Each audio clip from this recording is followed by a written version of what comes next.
At the time I was in my mid-20s, I was a pretty firm atheist. I actually began to question my previous viewpoint about, is there a God?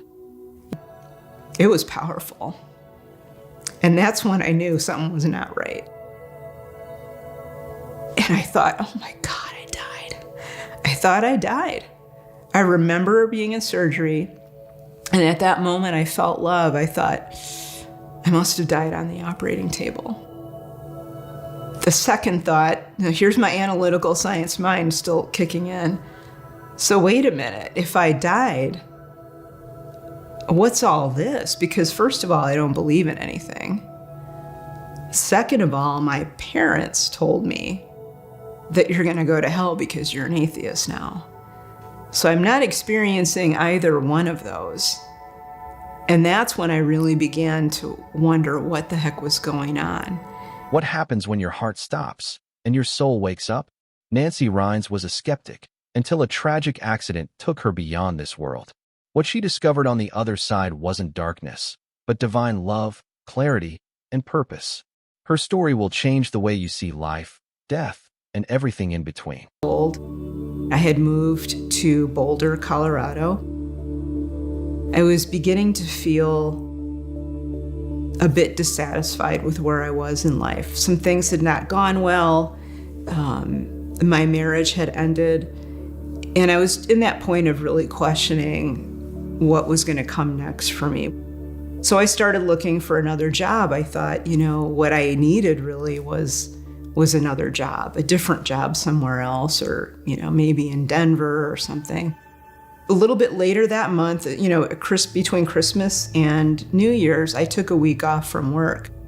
So I went out for a bike ride.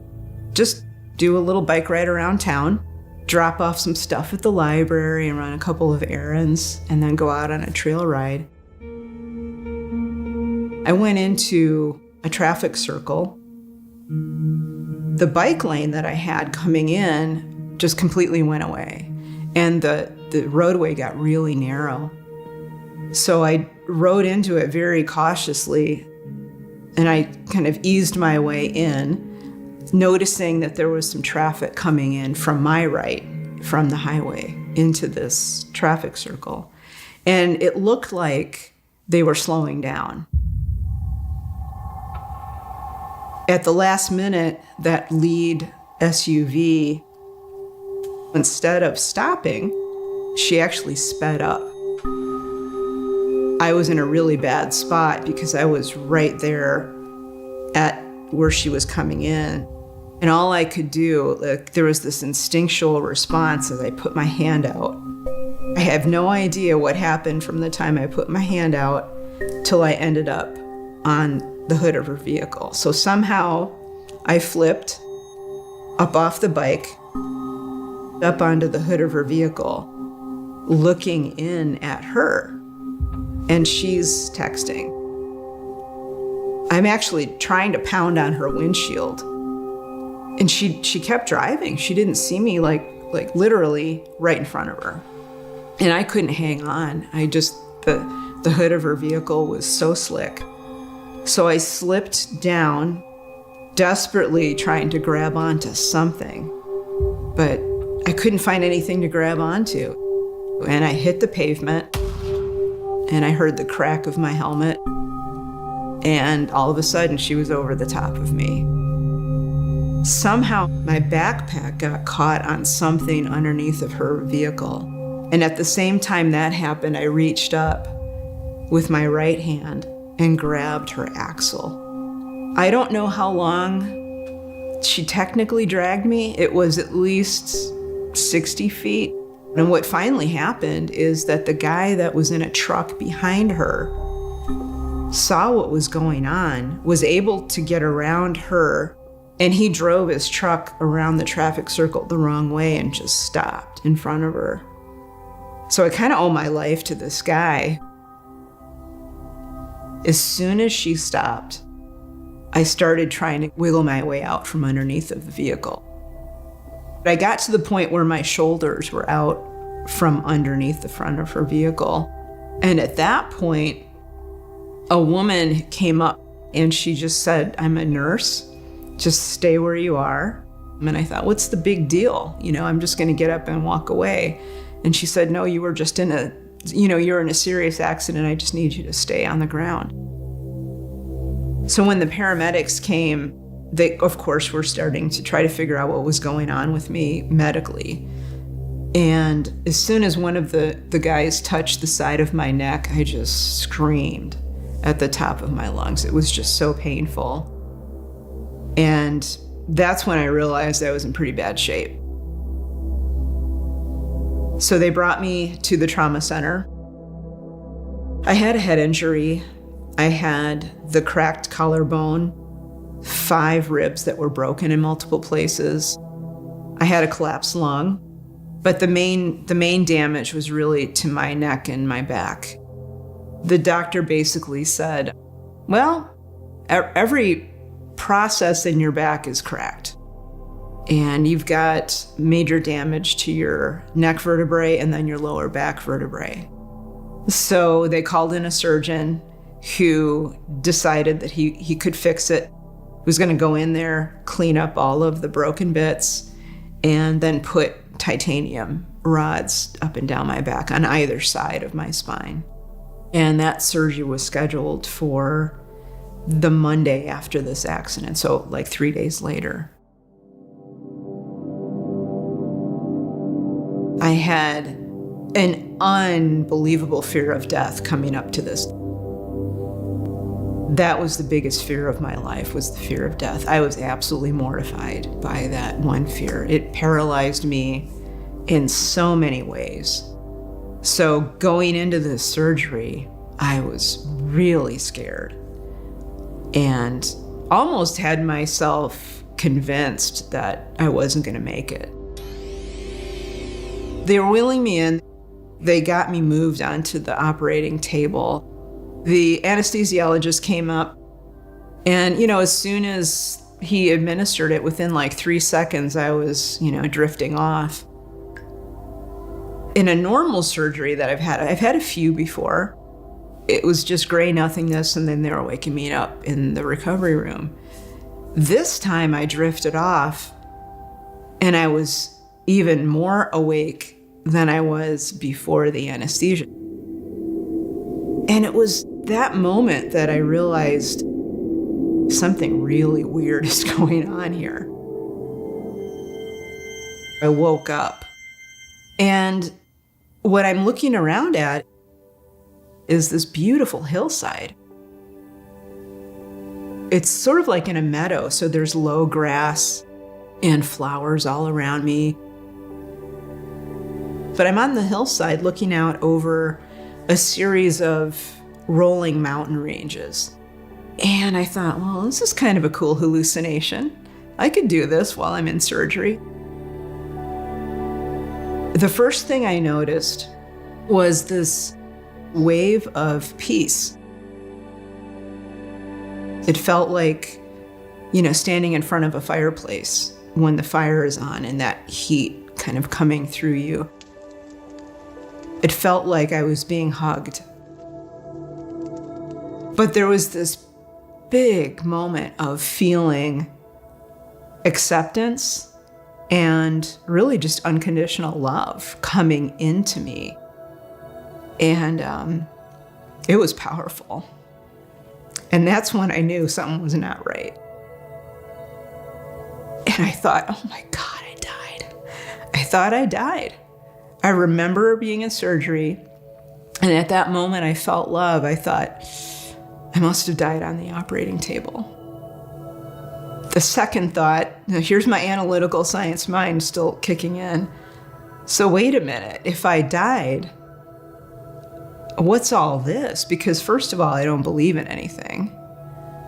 Second of all, my parents told me that you're going to go to hell because you're an atheist now. So I'm not experiencing either one of those.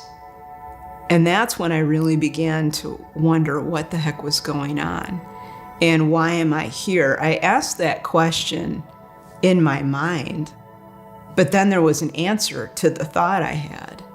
And the answer came kind of from around me in the atmosphere. And it was the answer of, this is your home. You are a part of me. You're a part of us. Welcome home.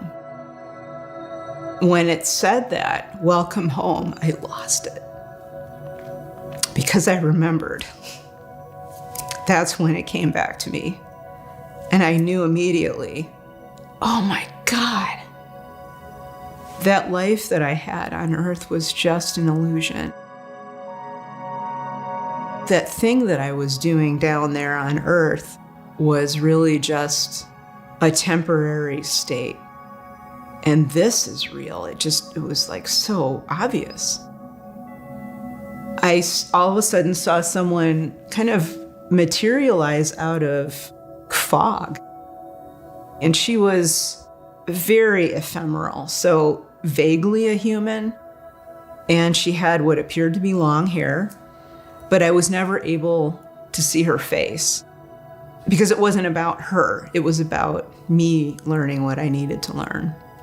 And that's what she said. It's time for you to learn what you need to learn in order to go back and make your life one that would be worth living. And those were pretty much her exact words. And I'm like, whoa, I'm not going back there. What, are you kidding me? I am not going back to that place. She said, well, you've already agreed to go back.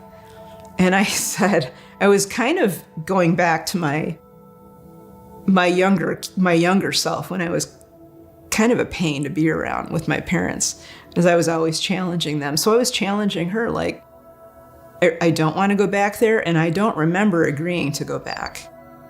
She said, well, you did that before you were born into your life, and so let me show you. And it was this weird movie moment where, like, in the air in front of me sort of materialized almost like a movie screen.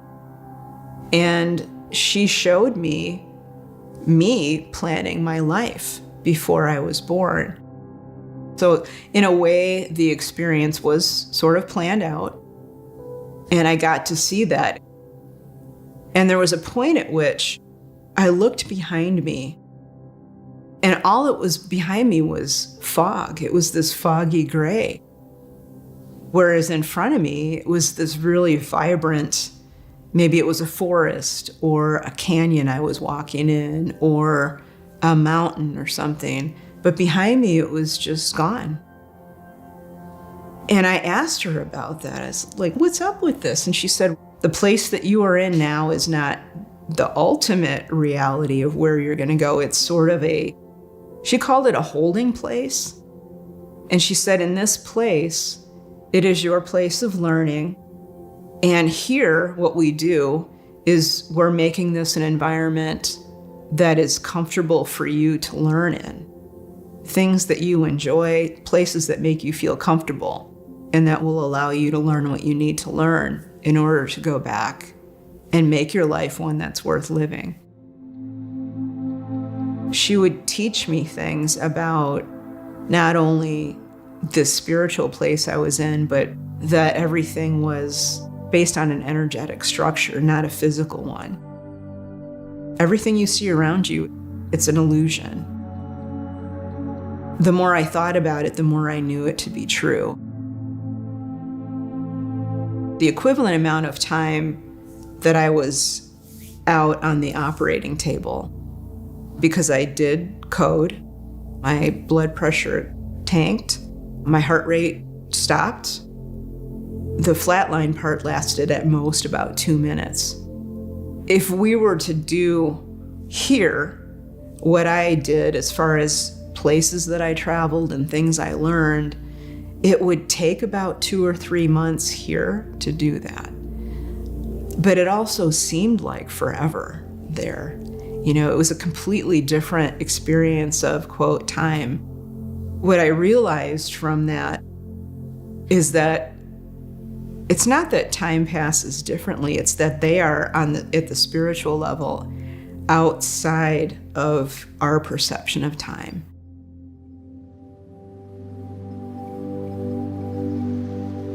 I went to one place where I stood there, and all around me, I saw the map of my life. It was like this virtual reality map, like an old-timey, nautical chart laid out all around me. And I was at the center, and there was this big, I think they call it a compass rose. And I'm looking all around it, and there's these different pathways that I can see from one end of the map to the other. And I knew those were all of the different paths I had taken, or I should say could have taken up until this point.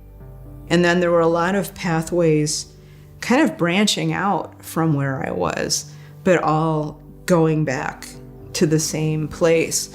And the point of that particular teaching was, first of all, we can take one of many paths in life, and they pretty much bring us to the same place. So it's not like there's a particular right path that you need to be on.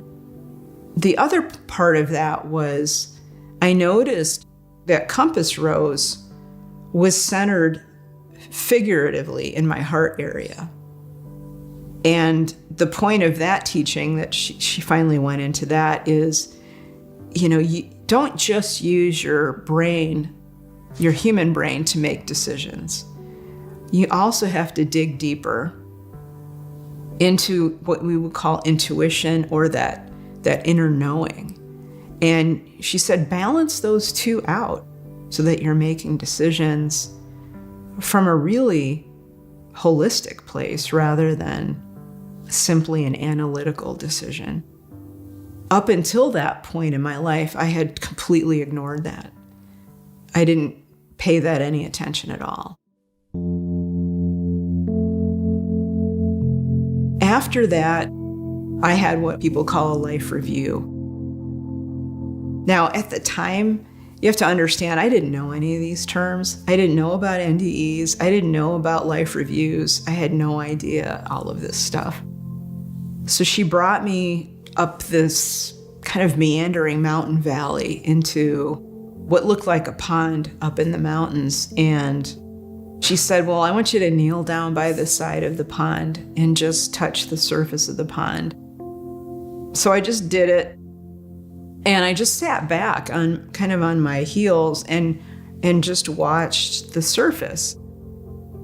The ripples going out, I could see on top of the ripples, there were small little pockets all across the surface of the pond that to me looked like little videos, vignettes of specific moments in my physical life. But when I would focus on one, I was back in it. It wasn't like I was watching it from outside. I was back in it, experiencing it again from my perspective, but also experiencing it from the other people. And I could feel everything they felt as if it was mine. And that really got to me, because there were times when I helped someone or said something nice, and I could feel that person's, for want of a better term, I could feel their spirit soar. I could feel how buoyant they felt because someone said something kind. And then I could see the downstream effects of those actions too. So if I said something positive and uplifting to someone, I in turn saw how that allowed them to be more positive with other people. So this teaching was, you have an impact on the people around you, not just physically, but there's also an energetic or spiritual component to every interaction that you have, whether it's a verbal interaction, whether there's something non-spoken, it doesn't matter. Everything that you do has an impact, and therefore be more conscious of how you impact others. On the flip side, so it was balanced out for me to learn from with things that weren't so great that I did. There was a time when I was a teenager and my younger sister and I got into a fight. We fought like cats and dogs when I was a kid. We just did not see eye to eye. And I loved her, but we didn't get along very well. And there was one point when I think I was probably like 17 and she was 14. I said something not so kind to her. And I didn't think anything of it at the time.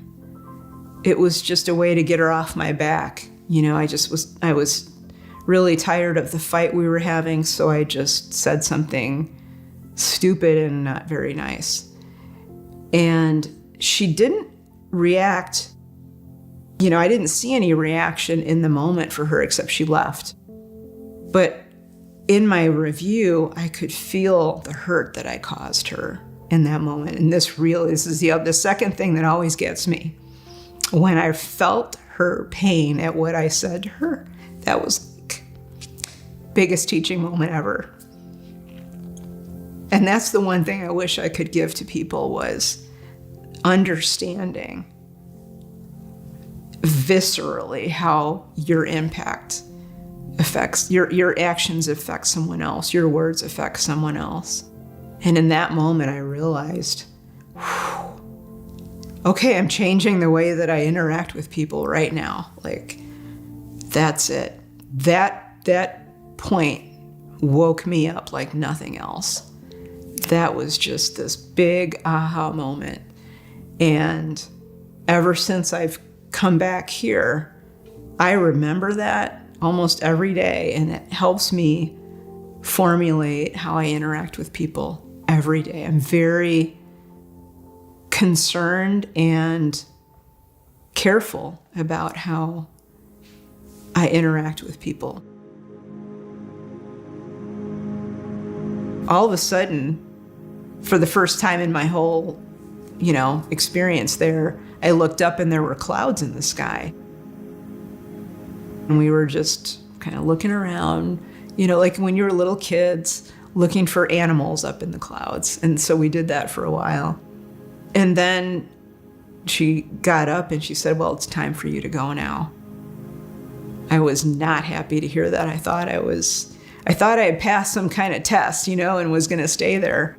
I was really planning on doing this end run around my teacher. I was like planning, can I just run around her and just keep running until I find where I'm supposed to go? That was one of the things that I wanted to do. And I also thought, well, if I pitch a fit enough, they'll just let me stay. I started getting a little bit weepy with her. So at that point, she laid hands on my shoulder that was broken, my ribs, and right up here, because the top of my sternum was the part that was cracked. And then she sort of sent me back. And I woke up in the recovery room. I was actually screaming when I woke up. I was yelling, and I was not happy. I was really angry to be back. And the nurse who was helping me, she literally jumped back. But I kept yelling, where is she? Where is she? I don't want to be here. Can I go back? Can I go back? And they thought I was having some kind of psychotic episode, I'm sure. The anesthesiologist came in and talked to me a little bit. He got me calmed down. But I kept asking, I said, can you please send her back to me? Can you please send her back to me? And they had no idea who I'm talking about. I had a friend in the waiting room, so they went and got her, and I feel so bad for her. So they brought her in, and I said, that's not who I'm talking about. I don't want to see her. I want to see the woman I was with during surgery. And they're like, what in the world is going on? So finally I realized, well, okay. Then my rational mind kicked in, and I remembered everything that happened, but I thought, okay, you need to shut up because they don't get it. They don't understand what you went through. So I just stopped talking. I was in a Lutheran hospital, and the next morning, one of the chaplains stopped in for the hospital. She poked her head in like, you awake? And I could tell who it was. And I said, oh, thank God you're here, out loud. And she came in and we talked about what happened. She was amazing. She was really amazing. If she hadn't reacted in the positive way that she had. I may never have told anybody ever again, but she was very accepting, very positive, and explained, that I had died.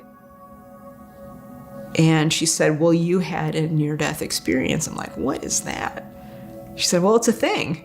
People die and then we bring them back and then they have these experiences. That was the first time I ever heard of NDE. She helped me to understand it was normal. I'm not crazy. It was a real experience. And now she said, now you need to start thinking about what this means for you. Because I knew, and she was trying to get me to understand, but I knew that this could potentially blow my life open in a way that I would never have thought of before. It was a complete shift of what I thought was real, what I thought was true, everything I believed. And I knew at that point it was like I had a choice. I could go back to the way things were. I could completely deny everything that had just happened. I could completely deny the experience itself, what I learned, and just try to go back to the way things were before. And that seemed, somehow safe because it was predictable. Like I knew that path. I was on it. I didn't like it, but I was on it.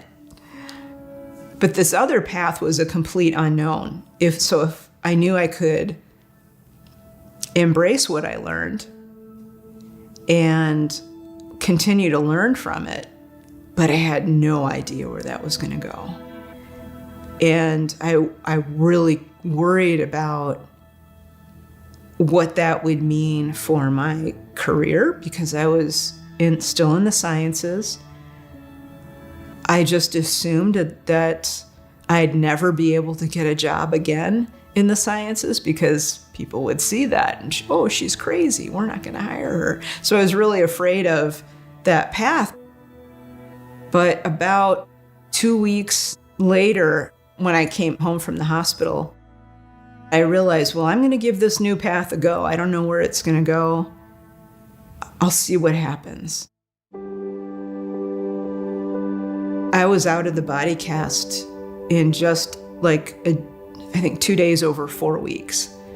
And they expected that to be 16. So it was very rapid healing. What I started doing was I would go out in nature every day and meditate. That was one of the things I started doing that really helped, kind of bring that soul level of awareness into my life. The second thing, and it sounds very simple, but it has a big impact, is really truly learning how to be grateful. In the morning, I would start the day. Before I got up out of bed, I would be very grateful for just being able to walk, just basic stuff. I would allow myself almost to meditate on it, to really think about and feel, not just think, but also feel the gratitude for that. Like, I could have been a paraplegic from that accident. I'm so grateful that I can walk right now. Just those simple acts of gratitude allowed me to focus on what was good in my life right now. And just little by little, those small things allowed me to stay more centered and present the rest of the day. It's about being aware of your actions in the moment without going on autopilot. It's so very easy to be living your life on autopilot, which is where I was before. So now I'm not hooked up into dramas like I used to be. Whatever goes on in our governments, it's like, yeah, it's going on, but I'm still at peace in my life. Concerned? Yeah. I have concerns about the world, definitely. But it doesn't change this core of peace inside because I know it's important to be here in this reality.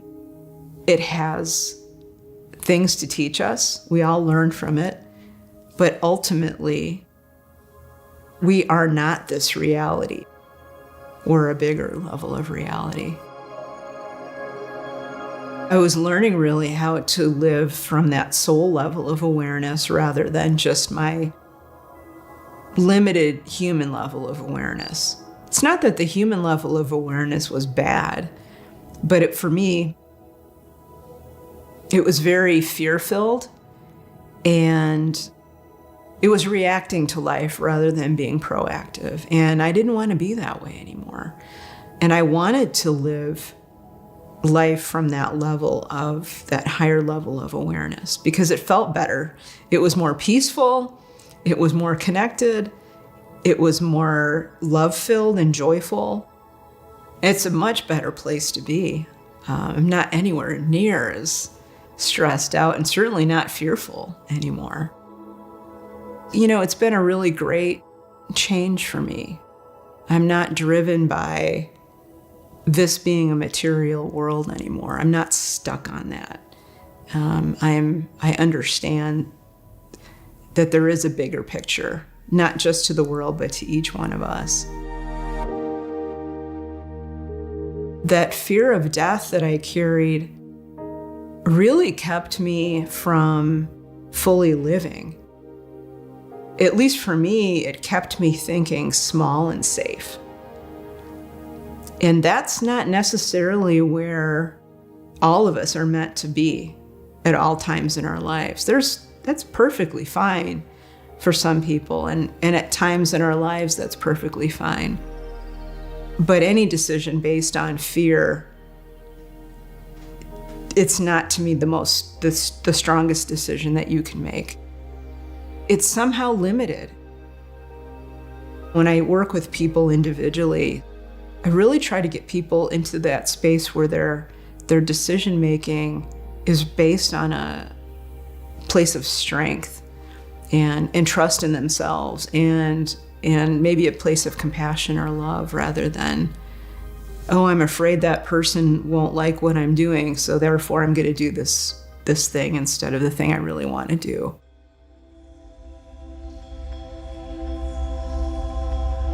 For the vast majority of souls that come here to have a life experience, and it's funny because my teacher calls this a near-life experience, and so I just like to tell that to people. They consider this nearly life, but not real life. So all of us who are here to have this near-life experience, we come here for a variety of reasons. And some people come here to learn a very specific thing. A lot of us come here to experience things that we can't experience anywhere else, or that would be very difficult. Having a child, for example, you don't necessarily give birth while you're in heaven. So a lot of people like to come here and experience having a family or raising a family. This physical reality, it's like a crucible, meaning it's a very focused place where you can learn a lot of different things in a very short amount of time. And so the real challenge is narrowing down what it is that you want to learn while you're here. All those different reasons or purposes that people can have, there's one core. And that one core is to learn how to be here in this environment and still live from a place of love and compassion. Not just for your immediate family, but for everybody else. And that's the core purpose that we all share.